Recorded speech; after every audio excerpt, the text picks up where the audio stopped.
ଶୁଣିବା ଶ୍ରୀକୃଷ୍ଣଙ୍କ ଦିବ୍ୟ କାହାଣୀ।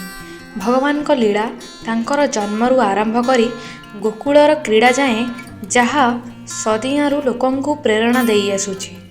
ଶ୍ରୀକୃଷ୍ଣଙ୍କ ଜନ୍ମ ଦ୍ୱାପର ଯୁଗରେ ମଥୁରାରେ କଂସ ରାଜାଙ୍କ ଅଧର୍ମ ଆଗ୍ରହଣୀୟ ହୋଇଗଲା। ଦେବକୀଙ୍କ ଅଷ୍ଟମ ସନ୍ତାନ ସେଙ୍କୁ ବଧ କରିବେ ବୋଲି ଭବିଷ୍ୟବାଣୀ ହେଲା। ସେ ପାଇଁ କଂସ ଦେବକୀ ଓ ବସୁଦେବଙ୍କୁ କାରାଗାରରେ ବନ୍ଦ କରାଗଲା। ମଧ୍ୟରାତ୍ରି 12ଟାରେ ଦେବକୀଙ୍କ ଗର୍ଭରୁ ପ୍ରଭୁ କୃଷ୍ଣ ଜନ୍ମଗ୍ରହଣ କଲେ।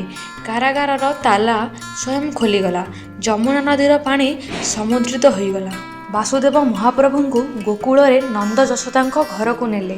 ଗୋକୁଳରେ ଛୋଟ କୃଷ୍ଣଙ୍କ ମକଞ୍ଚରୀ ଲୀଳା ଓ ଧୂଳି କ୍ରୀଡ଼ା ବାଂଶୀଧର ମଧୁର ସ୍ୱର ସମସ୍ତଙ୍କୁ ଆକର୍ଷିତ କଲା। ପୂତନା ରାକ୍ଷସୀଙ୍କୁ ସେ ଶିଶୁ ବେଳେ ନିଜେ ବଦ୍ଧ କଲେ। ସୁରକୁ ସେ ପାଦରେ ଭାଙ୍ଗିଦେଲେ।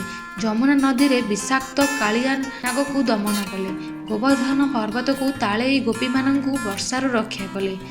ବଡ଼ ହେବା ପରେ କୃଷ୍ଣ ମଥୁରାକୁ ଯାଇ କଂସକୁ ବଧ କରିଲେ। ତାପରେ ସେ ଧର୍ମରକ୍ଷାରେ ଲାଗିଗଲେ। ମହାଭାରତ ଯୁଦ୍ଧରେ ସେ ଅର୍ଜୁନଙ୍କ ସାରଥୀ ହେଲେ।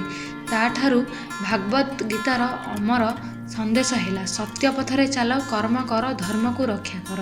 ଶ୍ରୀକୃଷ୍ଣଙ୍କ ଜୀବନରେ ପ୍ରତ୍ୟେକ ଲୀଳା, ପ୍ରତ୍ୟେକ କାହାଣୀ ଆମକୁ ପ୍ରେମ, ଭକ୍ତି, ସତ୍ୟ, ଧୈର୍ଯ୍ୟ ଓ କର୍ମର ଶିକ୍ଷା ଦେଇଛି। ସେ କେବଳ ଗୋପାଳ ନୁହେଁ, ସେ ଜଗତ ଗୁରୁ। ଏହିପରି ଶ୍ରୀକୃଷ୍ଣଙ୍କ କାହାଣୀ ସଦିଆଁରୁ ଆମକୁ ଦେଖାଯାଇ ଆସୁଅଛି। ଅଧର୍ମରେ କେବଳ ବିଜୟ ନାହିଁ, ସତ୍ୟ ଓ ଧର୍ମ ସଦା ବିଜୟୀ। ଆସନ୍ତୁ ଆମେ ସମସ୍ତେ ଶ୍ରୀକୃଷ୍ଣଙ୍କ ଉପଦେଶକୁ ଆମ ଜୀବନରେ ଆଣିବା। ହରେ କୃଷ୍ଣ।